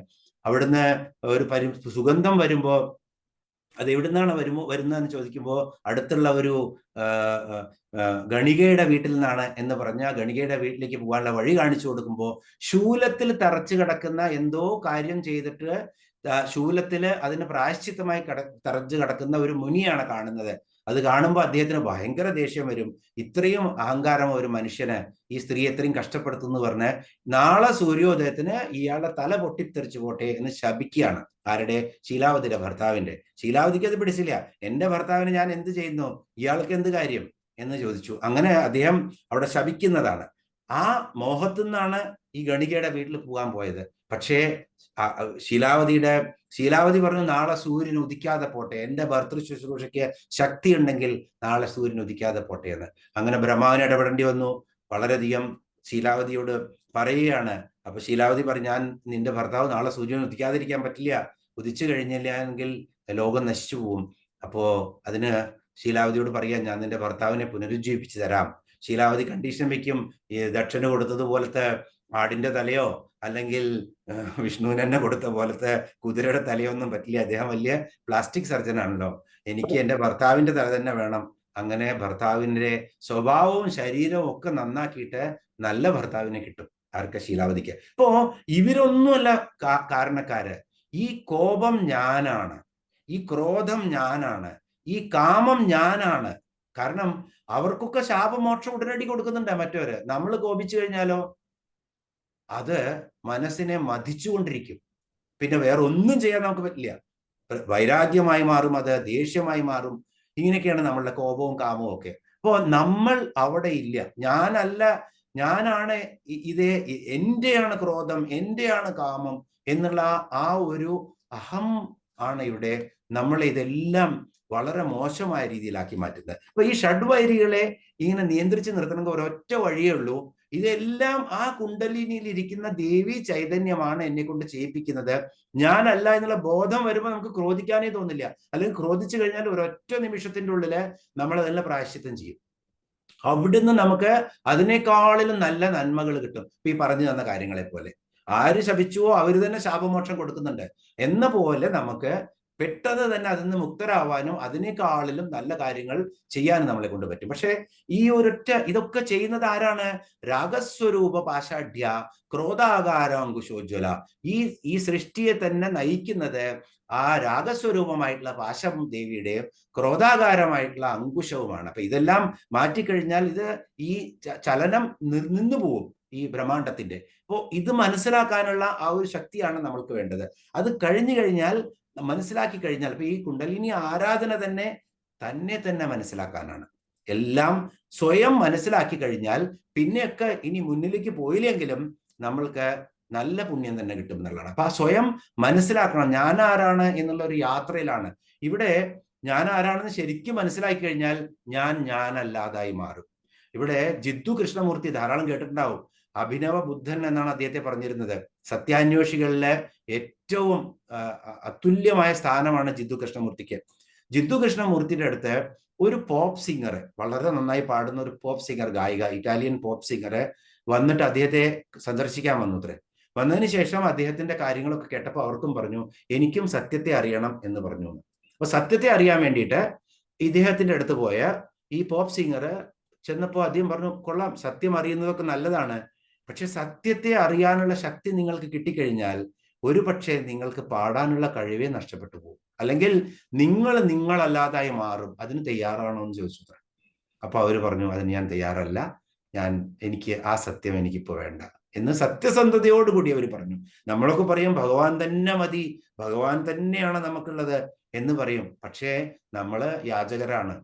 നമുക്ക് എന്താണ്, ഈ ഇരിക്കുന്ന കുറച്ചുകൂടി സമ്പത്ത് വേണം, അല്ലെങ്കിൽ കുറച്ചുകൂടി ആരോഗ്യം വേണം, കുറെ കാലം കൂടി ജീവിച്ചിരിക്കണം, അത് കഴിഞ്ഞാൽ നല്ല ജോലി കിട്ടണം, നല്ല പുത്രന്മാരെ കളത്രം വേണം. ഇതിനൊക്കെ നമ്മള് ഇപ്പൊ ഇരിക്കുന്ന ഈ തലത്തില് ഒന്നും കൂടി നന്നാവാൻ വേണ്ടി മാത്രമാണ് നമ്മൾ. തെറ്റാണെന്നല്ല പറയുന്നത്, പക്ഷെ അതല്ല ശരിക്കുള്ള ഭക്തി ഗമ്യ എന്നുള്ള പദമൊക്കെ വരുമ്പോൾ നമുക്ക് പെട്ടെന്ന് തീർക്കാൻ പറ്റും. ഇന്ന് തന്നെ അതെല്ലാം വരുന്നുണ്ട്. അപ്പൊ ഇവിടെ പറയുന്നത് എന്താണെന്ന് വെച്ച് കഴിഞ്ഞാൽ, നമ്മൾ ഈ ഗ്രന്ഥിയെ എന്ന് വെച്ച് കഴിഞ്ഞാൽ ഇതിനെല്ലാം ഈ കാമക്രോധ ലോഭ മോഹങ്ങളായിട്ടുള്ള ഈ ഗ്രന്ഥിയെ വിഭേദിച്ച് നമ്മുടെ പ്രാണനെ മുന്നിലേക്ക് കൊണ്ടുപോകണമെങ്കിൽ ഈ കാര്യങ്ങളൊക്കെ നമ്മൾ കൃത്യമായിട്ട് അറിഞ്ഞിരിക്കണം. അപ്പൊ ഇവിടെ എന്താണ് ശരിക്കും പറയുകയാണെങ്കിൽ, ഇവിടെ ആത്മലാഭാൻ ന പരം വിദ്യതേ എന്നുള്ളതാണ്. അപ്പൊ ഈ വിദ്യയുടെ ഒക്കെ ലക്ഷ്യം എന്താണ്? നമ്മള് ഇതെല്ലാം പഠിച്ച് ഈ വിത്തേഷ്ണയും അതുപോലെ തന്നെ ലോകേഷ്ണയും ശാസ്ത്രേഷ്ണയും, ഈ 3 ഈഷ്ണത്രയങ്ങളിലെ പ്രത്യേകതയുള്ള ഈഷ്ണത്രയങ്ങളാണ്. ഒന്ന്, ധനം ധാരാളം വേണം എന്നുള്ളത്, അതിൻ്റെ കൂടെ തന്നെ പുത്രനും കളത്രവും അതിൻ്റെ കൂടെ തന്നെ വരും. അത് കഴിഞ്ഞാൽ ലോകേഷ്ണ, പദവി, എനിക്ക് നല്ല ശൗര്യം വേണം എന്നുള്ളത്. അതുപോലെ തന്നെ ശാസ്ത്രേഷ്ണ. ഇപ്പൊ നമ്മളൊക്കെ ഇതൊക്കെ വിട്ടു കഴിഞ്ഞാൽ നമുക്ക് വിത്തേഷ്ണയും ഈ ലോകേഷ്ണയും വിടാൻ പറ്റിയെന്ന് വരും. പക്ഷേ പിന്നെ നമ്മൾ പ്രവേശിക്കുന്ന ശാസ്ത്രേഷ്ണയിലാണ്. ഇനിയും പഠിക്കണം, പഠിച്ചിട്ട് പിന്നെ ചിലപ്പോൾ പഠിച്ചത് പ്രകടിപ്പിക്കണമെന്നാവും. അങ്ങനെയുള്ള അതിൽ എവിടെയും കുടുങ്ങിപ്പോകരുത്.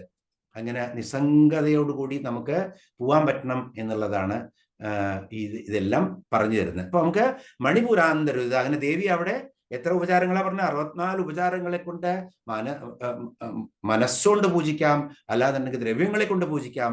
എങ്ങനെയെങ്കിലും പൂജിച്ചതിന് ശേഷം വിഷ്ണു ഗ്രന്ഥി വിഭേദിക്കുമ്പോൾ വീണ്ടും പോകുന്ന എവിടേക്കാണ്? ആജ്ഞാചക്രാന്തരാളസ്ഥ രുദ്രഗ്രന്ഥി വിഭേദിനി സഹസ്രാരാംബുജാരൂഢ സുധാസാരാഭിവർഷിണി.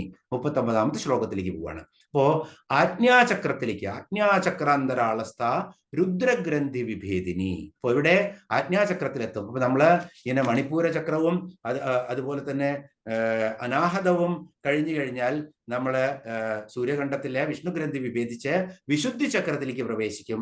വിശുദ്ധി ചക്രം കണ്ഠസ്ഥാനത്താണ്. അത് കഴിഞ്ഞതിന് ശേഷം, അതുകൊണ്ടാണ് നമ്മൾ കണ്ഠത്തില് എപ്പോഴും കുറി തൊടുന്നത്. അതുപോലെ തന്നെ ഭ്രൂമധ്യത്തിലും കുറി തൊടുന്നതിന്റെ അർത്ഥം, അല്ലാതെ വല്ലയിടത്തും കയറി തൊട്ടിട്ട് കാര്യമില്ല. അത് ആ ഭ്രൂമധ്യത്തിൽ കുറിയൊക്കെ തൊടുന്നതിന്റെ അർത്ഥം തന്നെ അവിടെ ആ ചന്ദനത്തിന്റെ തണുപ്പ് കൊടുത്ത് അവിടെ ശീതളിമ പകരാൻ വേണ്ടിയിട്ടാണ്. അപ്പൊ അങ്ങനെ ഈ വിശുദ്ധി ചക്രം, കണ്ഠസ്ഥമായിരിക്കുന്ന വിശുദ്ധി ചക്രവും ഭ്രൂമധ്യത്തിലിരിക്കുന്ന ആജ്ഞാചക്രവും കഴിഞ്ഞ് വീണ്ടും എന്താണ് കാണുന്നത്? എവിടെയാണ്? ആജ്ഞാചക്രാന്തരാളസ്ഥ രുദ്രഗ്രന്ഥി വിവേദിനി. ആജ്ഞാചക്രത്തിന്റെ അന്തർഭാഗത്ത് അല്ലെങ്കിൽ കുറച്ച് മുകളിലായിരിക്കുന്ന ആ രുദ്രഗ്രന്ഥി, ആ രുദ്രഗ്രന്ഥിയെ ഈ ദേവിയുടെ പ്രാണൻ, നമ്മുടെ പ്രാണൻ അല്ലെങ്കിൽ ദേവിയാകുന്ന കുണ്ടലിനി ശക്തിയെ നമ്മൾ വീണ്ടും മുന്നിലേക്ക് കയറ്റിക്കൊണ്ടിരിക്കുകയാണ്. എന്നിട്ടോ 2 ദളങ്ങളുള്ള പത്മമാണ് അവിടെ. എവിടെ? ഈ ആജ്ഞാചക്രത്തില്. ആ 2 ദളങ്ങളുള്ള പത്മത്തിൽ നിന്നും രുദ്രഗ്രന്ഥിയെ വിഭേദിച്ചിട്ട് എന്താണ് സംഭവിക്കുന്നത്? സഹസ്രാര പത്മത്തിലേക്ക് ആ ദേവി അവിടെ എത്തുമ്പോഴേക്കും ദേവിയായി മാറും. അതാണ് ഇത്ര നമ്മളിൽ ലിമിറ്റഡ് ആണ്. നമ്മൾ പറഞ്ഞു ആണവ മലങ്ങളും കാർമ്മിക മലങ്ങളും മായിക മലങ്ങളും ഒക്കെ ആയിട്ടുള്ള ആ ലിമിറ്റിൽ നിന്നും ലിമിറ്റ്ലെസ്സിലേക്ക് ദേവി പ്രവേശിക്കുകയാണ്. അവിടെയാണ് എവിടെ ഇരിക്കുന്നത്? ആ ബ്രഹ്മഗ്രന്ഥിയുടെ മുകളില് ആ സഹസ്രാര പത്മത്തില് ആയിരക്കണക്കിന് ജലങ്ങളുള്ള ആ പത്മത്തില് ചന്ദ്രമണ്ഡലമാണ് അവിടെ. ഇപ്പൊ 3 മണ്ഡലമാണ്, ഖണ്ഡമാണ് നമ്മൾ കണ്ടു. സൂര്യമണ്ഡലവും കഴിഞ്ഞു, അത് കഴിഞ്ഞ് ചന്ദ്രമണ്ഡലമാണ്. ആ ചന്ദ്രമണ്ഡലത്തില് ദേവി അങ്ങനെ ദേവി ആ പ്രാണനെ നിർത്തിയിട്ട് സാധകൻ നമ്മളിങ്ങനെ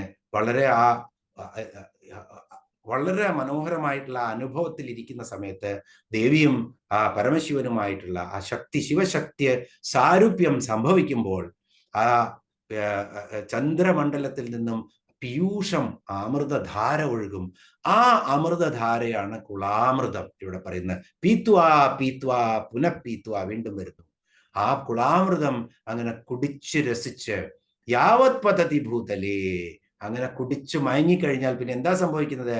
എന്ത് മുകളിലേക്ക് പോയാലും it has to come down. വീണ്ടും അതിനെ തിരിച്ചു കൊണ്ടുവന്ന് നമ്മുടെ പ്രാണനിൽ തന്നെ നമുക്ക് നിർത്തണം. ഇന്ന് ഇവിടുന്ന് പോകാനൊന്നുമല്ല നമ്മളിവിടെ ഈ സാധനങ്ങളൊന്നും ചെയ്യുന്നത്.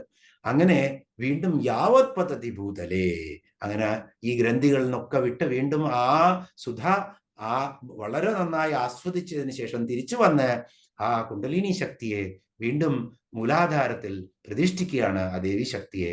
അതിനുശേഷം എന്താണ് ചെയ്യുന്നത്? അപ്പൊ ഇവിടെ എത്തുമ്പോൾ എന്താണ്? 7200 നാഡികളില് ആ അമൃതധാര ഒഴുകിയിട്ട് ഈ സാധകന് അതിന്റെ എന്താണ് പറയാ, അതിന്റെ ആ രസം ഇങ്ങനെ ആസ്വദിക്കാം. നിങ്ങൾ ചിന്തിച്ചു കഴിഞ്ഞാൽ തന്നെ മനസ്സിലാക്കാം. അത് ആസ്വദിച്ച ആ ശരീരം ഇങ്ങനെ ഒരു കുളിർമയുള്ള ഒരു ഗംഗോത്രിയുള്ള സ്രോതസ്സില് നമ്മൾ കുളിച്ചതുപോലെ, ഗംഗ ശരിക്കും രുദ്രന്റെ ശിരസിൽ നിന്ന് വന്ന ഗംഗ പോലെ നിങ്ങൾക്ക് അനുഭവിക്കാൻ പറ്റും എന്നുള്ളതാണ് അത്. അവിടുന്ന് വീണ്ടും തിരിച്ച് എത്തും. അതിനുശേഷം പറയാണ്, വീണ്ടും നിങ്ങള് ഇതേ അഭ്യാസത്തോടു കൂടി പിന്നെ എളുപ്പമായിരിക്കും. പുനഃപീത്വ, എന്നിട്ട് എന്താ പറയാ, യാവത് പതതി ഭൂതലേ, വീണ്ടും എന്താ പറഞ്ഞ, ഉത്ഥാവയ, വീണ്ടും എണീക്കൂ, ഉത്ഥാവയ പുനഃപീത്വ, വീണ്ടും അവിടെ എത്തിയത് കുടിക്കൂ. എന്നിട്ട് എന്താണ്? ന പുനർജന്മന വിദ്യതേ, ഈ അവസ്ഥയിൽ നിങ്ങൾ എത്തിക്കഴിഞ്ഞാൽ നിങ്ങളുടെ പ്രാണൻ തീർച്ചയായിട്ടും ബ്രഹ്മരന്ധ്രത്തിൽ കൂടെ പോകുള്ളൂ. പിന്നെ നിങ്ങൾക്ക് പുനർജന്മം ഉണ്ടാവില്ല. വളരെ മനോഹരമായിട്ടുള്ള ശ്ലോകമാണ്. പക്ഷെ എത്ര മുത്തുകളാണ് നമ്മളുടെ സനാതന ധർമ്മത്തിൽ ഒളിച്ചിരിക്കുന്നത് എന്ന് ഓർക്കുമ്പോൾ നമുക്ക് ഒന്നും അറിയാതെ പോയല്ലോ എന്നെനിക്ക് വളരെ ഇതൊക്കെ ചെയ്യുമ്പോഴേ നമുക്കൊക്കെ ദുഃഖം വരും. ഇനിയും ഒരുപാട് ശ്ലോകങ്ങൾ ഇതുപോലത്തെ ഉണ്ട്. അപ്പോ സഹസ്രാരാംബുജാരൂഢ സുധാസാരാഭിവർഷിണി, അത് കഴിഞ്ഞാൽ അടുത്ത ശ്ലോകത്തിലേക്ക് പോവാൻ 40-ാമത്തെ. തടില്ലതാ സമരുചി ഷഡ്ചക്രോപരി സംസ്ഥിത മഹാശക്തി കുണ്ടലിനി വിസതന്തു തനീയസി. ഇവിടെ 2, 4, 5 നാമങ്ങളാണ്. തടില്ലതാ സമരുചി എന്നുള്ള ഒരു നാമം, ഷഡ്ചക്രോപരി സംസ്ഥിത എന്നുള്ളത് 108-ാമത്തെ നാമം.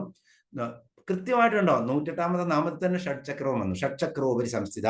109-ാമത്തെ നാമം മഹാശക്തി. 110-ാമത്തെ നാമം കുണ്ടലിനി. 111-ാമത്തെ നാമം വിസതന്തു തനീയസി. ഇതിന്റെ അർത്ഥം നമുക്ക് പെട്ടെന്ന് നോക്കാം. തടില്ലതാ സമരുചി ഷഡ്ചക്രോപരി സംസ്ഥിത മഹാശക്തി കുണ്ടലിനി വിസതന്തു തനീയസി. തടില്ലതാ സമരുചി എന്ന് വെച്ച് കഴിഞ്ഞാൽ, തടില്ലത എന്ന് പറഞ്ഞു കഴിഞ്ഞാൽ മിന്നൽ കൊടി എന്നാണ്. നമ്മൾ വിചാരിക്കുന്ന പോലെ തടിയുള്ള ആളാണെന്നൊന്നും കരുതണ്ട. മിന്നൽ പിണറിനെയാണ്, പെട്ടെന്ന് ഇങ്ങനെ പോവില്ലേ, അതിനാണ് മിന്നൽ പിണറിനെയാണ് പറയുന്നത് തടില്ലത. സമരുചി, രുചി എന്ന് പറഞ്ഞാൽ പ്രകാശം. ഇപ്പൊ തടില്ലതയ്ക്ക് സമമായിട്ടുള്ള പ്രകാശം എന്ന് വെച്ച് കഴിഞ്ഞാൽ ആ ഒരു ശക്തമായിട്ടുള്ള മിന്നലിനുള്ള അത്രയും ഉള്ള തേജസ്സോട് കൂടിയിട്ടാണ് മൂലാധാരത്തില് കുണ്ടലിനി ശക്തി ഇവിടെ ഒരു മിന്നൽ പിണർ പോലെ ഇരിക്കുന്നത്. അപ്പൊ നമ്മൾ രണ്ടു തരത്തിൽ കാണുന്നുണ്ട്. ഇത് എങ്ങനെയാണ്? 3.5 ചുറ്റുള്ളതാണ്, അത് സർപ്പാകൃതിയിൽ ഉറങ്ങിയിരിക്കുകയാണ്, അത് വിസതന്തു തനീയസി എന്ന് പറയും. ഇനി മുന്നിലേക്ക് മുമ്പ് കാണാം. അപ്പൊ ഇവിടെ ഒരു താമരനൂല് പോലെ മിന്നൽ കൊടിയായിട്ട് ജ്വലിക്കുന്ന ഒരു താമരനൂല് പോലെ ഒരു 3.5 ചുറ്റുള്ള സർപ്പാകൃതിയില് ഇങ്ങനെ ആ മൂലാധാരത്തിൽ ഇങ്ങനെ 3.5 ചുറ്റായിട്ട് കിടക്കുകയാണ് ഈ കുണ്ടലിനി ശക്തി. അതാണ് ഇവിടെ തടില്ലതാ സമരുചി ഷഡ്ചക്രോപരി സംസ്ഥിത എന്ന് പറയുന്നത്. തടില്ലതാ സമരുചി എന്നുള്ള അങ്ങനെ ഇരിക്കുന്ന ശക്തിയായിട്ടുള്ള ദേവിക്ക് നമസ്കാരം. തടില്ലതാ സമരുചി പോലത്തെ എന്ന് വെച്ച് കഴിഞ്ഞാൽ മിന്നൽ പിണർ പോലത്തെ ആ പ്രകാശം കൊണ്ടിരിക്കുന്ന, അതിന് ആ പ്രകാശരുചി എന്ന് പറഞ്ഞാൽ പ്രകാശം എന്ന് പറഞ്ഞു, അതിന് സമമായിട്ടുള്ള ആ പ്രകാശധാരയുള്ള ആ ദേവിയുടെ കുണ്ടലിനി ശക്തിയായ ദേവിക്ക് നമസ്കാരം. ഇനിയോ ഷഡ്ചക്രോപരി സംസ്ഥിത, 6 ചക്രങ്ങൾക്കും മുകളിലായിട്ട് ഷഡ് ചക്രം. ഇപ്പൊ നമ്മൾ മനസ്സിലാക്കി മൂലാധാര ചക്രത്തിൽ നിന്നും ഇവിടെ നമ്മളുടെ ഭ്രൂമധ്യത്തിലുള്ള അജ്ഞാചക്രത്തിൽ എത്തിക്കഴിഞ്ഞാൽ അതിനും മുകളിൽ 6 ചക്രത്തിനും മുകളിലുള്ള സഹസ്രാര ചക്രത്തിലാണ് ദേവി, ശരിക്കും ദേവി ഇരിക്കേണ്ടത്.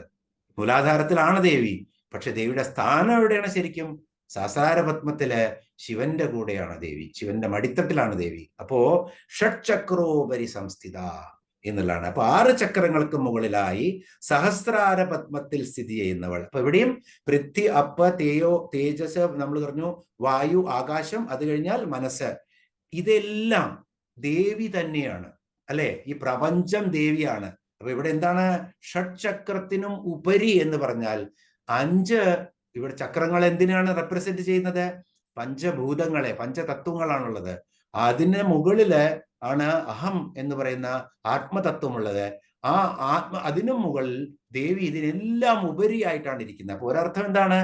6 ചക്രങ്ങളെ, കുണ്ടലിനിയുടെ 6 ചക്രങ്ങളിൽ മുകളിൽ 7ാമത്തെ ചക്രത്തിൽ സഹസ്രാരത്തിൽ ഇരിക്കുന്ന ദേവി, അല്ലെങ്കിൽ പ്രപഞ്ചത്തിലെ പഞ്ചതത്വങ്ങൾ അല്ലെങ്കിൽ പഞ്ചഭൂതങ്ങളും മനസ്സും കൂടിയിട്ടുള്ള ഈ പ്രപഞ്ചത്തിന്, ഈ ബ്രഹ്മാണ്ടത്തിനും അപ്പുറത്തിരിക്കുന്ന ദേവി എന്നാണ്. ഷഡ്ചക്രോപരി സംസ്ഥിത, അവിടെ ഉപരിയായിട്ടിരിക്കുന്നതാണ്, 6 ചക്രങ്ങൾക്ക് ഉപരിയായിട്ട്. ഇനിയോ 109ാമത്തെ നാമം മഹാശക്തി. മഹം എന്ന് പറഞ്ഞാൽ ഒരുപാട് അർത്ഥങ്ങളുണ്ട്. മഹം എന്നുള്ളതിന് ഉത്സവം, യാഗം, അതുപോലെ തന്നെ തേജസ് എന്നൊക്കെ അർത്ഥങ്ങളുണ്ട്. അപ്പൊ ഇവിടെ മഹാശക്തി, ആസക്തിയുള്ളവളാണ് ഇതിലൊക്കെ നല്ല ഉത്സവങ്ങളിൽ. അപ്പൊ ദേവിക്ക് എവിടെ നിങ്ങൾ നോക്കിക്കോളൂ, കുലദേവി ആണെങ്കിൽ ഉത്സവങ്ങള് ധാരാളം ഉണ്ടായിരിക്കും ഓരോ വില്ലേജിലും.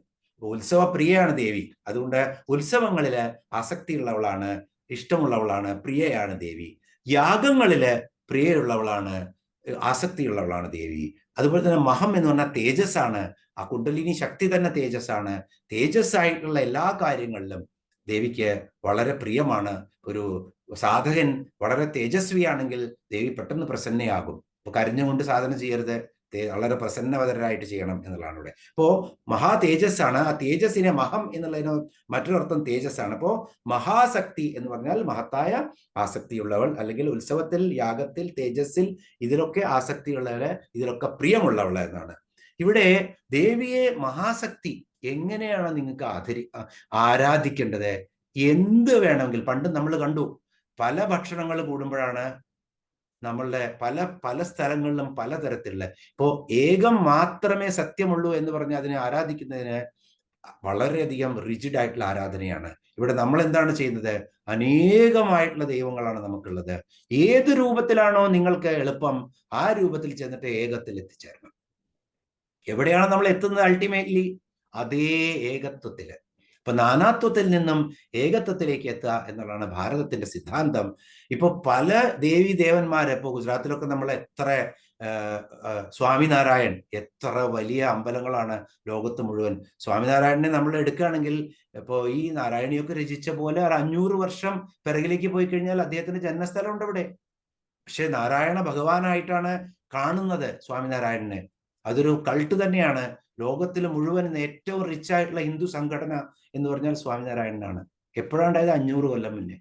അതുപോലെ രാജ്കോട്ട് പോയി കഴിഞ്ഞാൽ ജലാറാം ബാപ്പു സിദ്ധിയാണ്. എത്ര ആള് വന്നാലും ഭക്ഷണം കൊടുത്തു വിടും.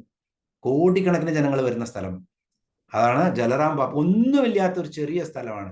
ഇതൊന്നും വേണ്ട. സന്തോഷിമ ഒരു പടം ഇഴങ്ങിയിരുന്നു, ഐ തിങ്ക് 1972 സന്തോഷിമ രാജസ്ഥാനിലെ 1-2 ഗ്രാമങ്ങളില് മാത്രം അറിഞ്ഞുകൊണ്ടിരുന്ന ഒരു ദേവിയായിരുന്നു സന്തോഷിമ.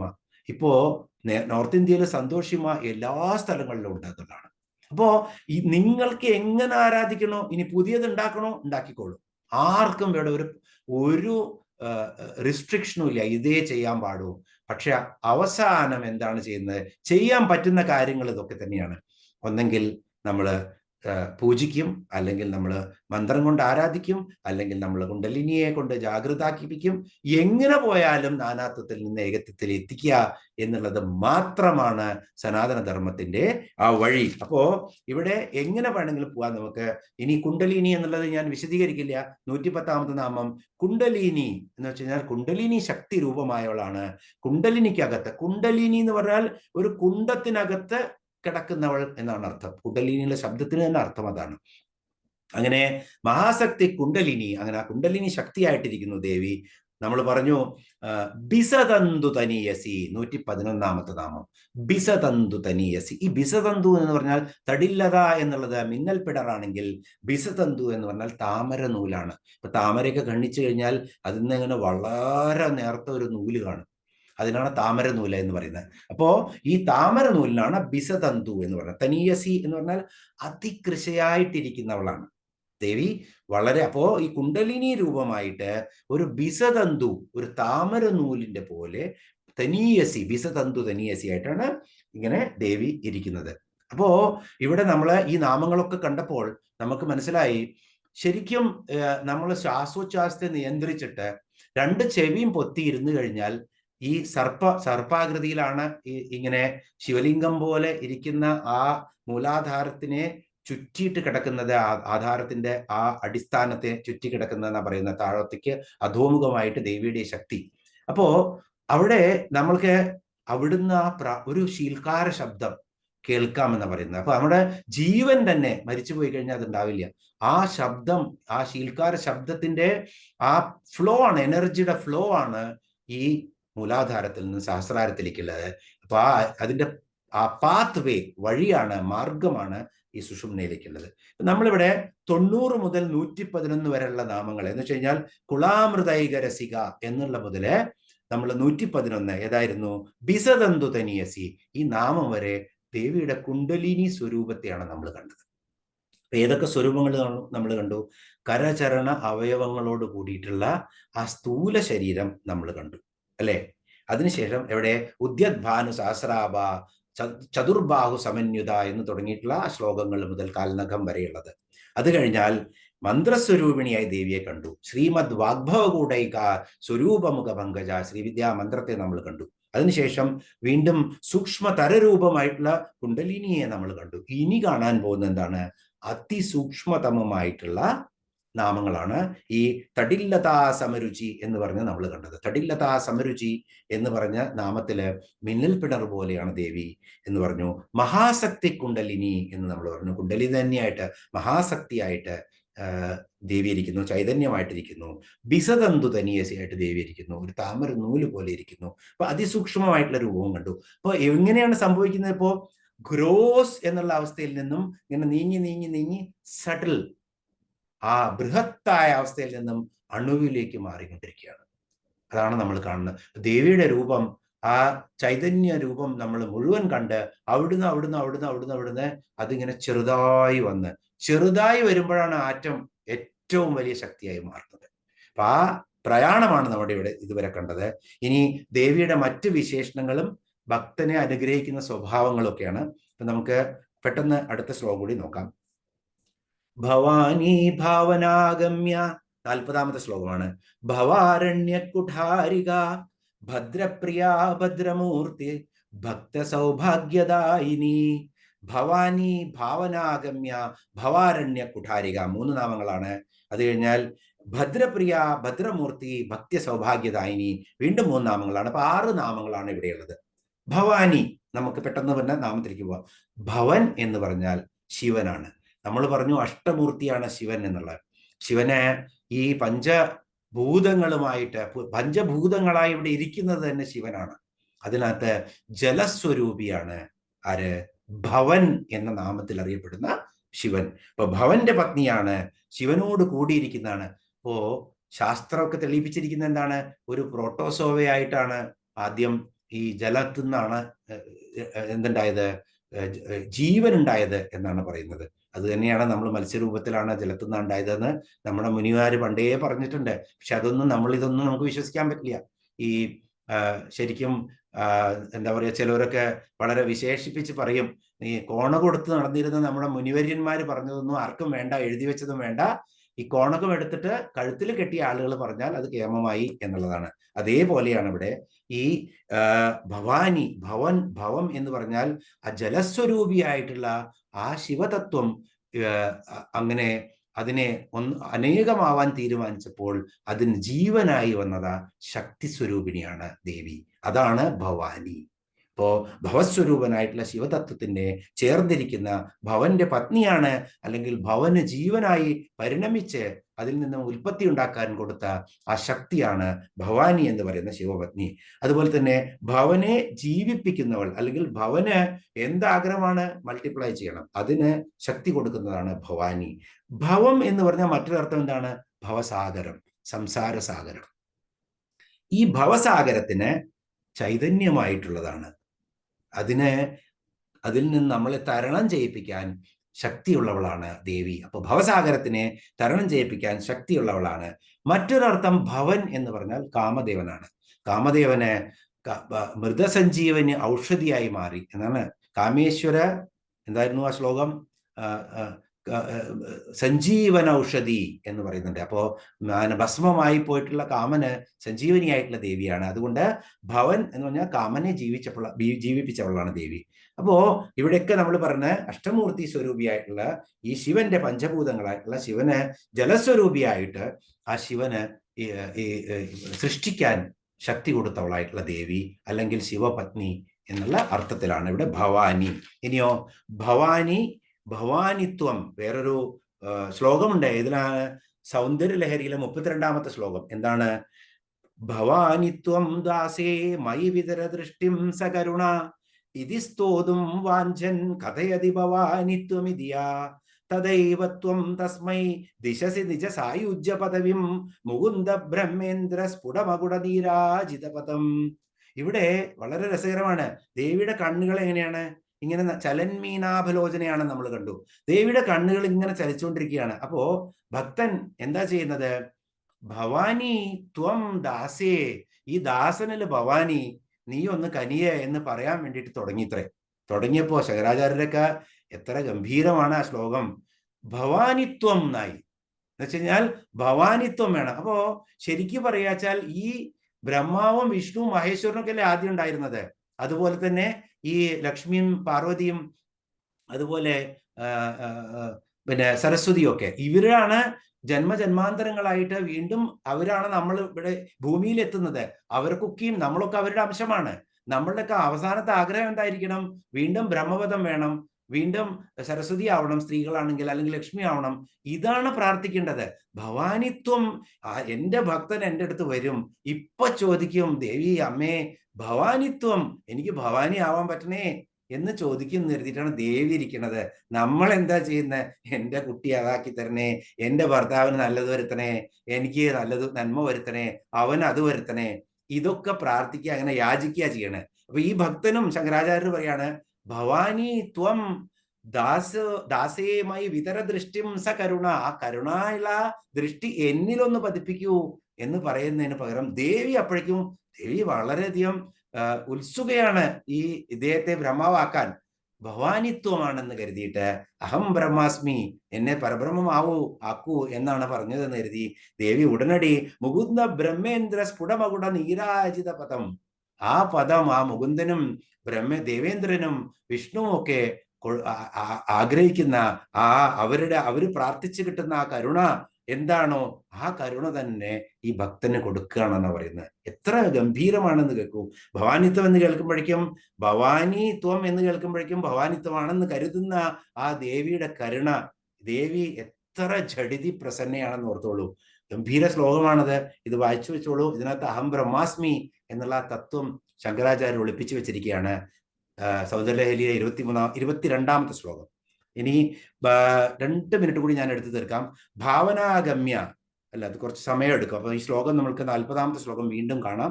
113ാമത്തെ രൂപമായിട്ട് ഇവിടെ നമുക്ക് നിർത്താം. സർവമംഗളമാംഗല്യേ ശിവേ സർവാർത്ഥ സാധികേ ശരണ്യേ ത്രംബകേ ഗൗരി നാരായണി നമസ്തുതേ. ഓം പൂർണ്ണമദ പൂർണ്ണമിദം പൂർണ്ണാത് പൂർണ്ണമുദച്യതേ പൂർണ്ണസ്യ പൂർണ്ണമാദായ പൂർണ്ണമേവാവശിഷ്യതേ. ഓം ശാന്തി ശാന്തി ശാന്തി.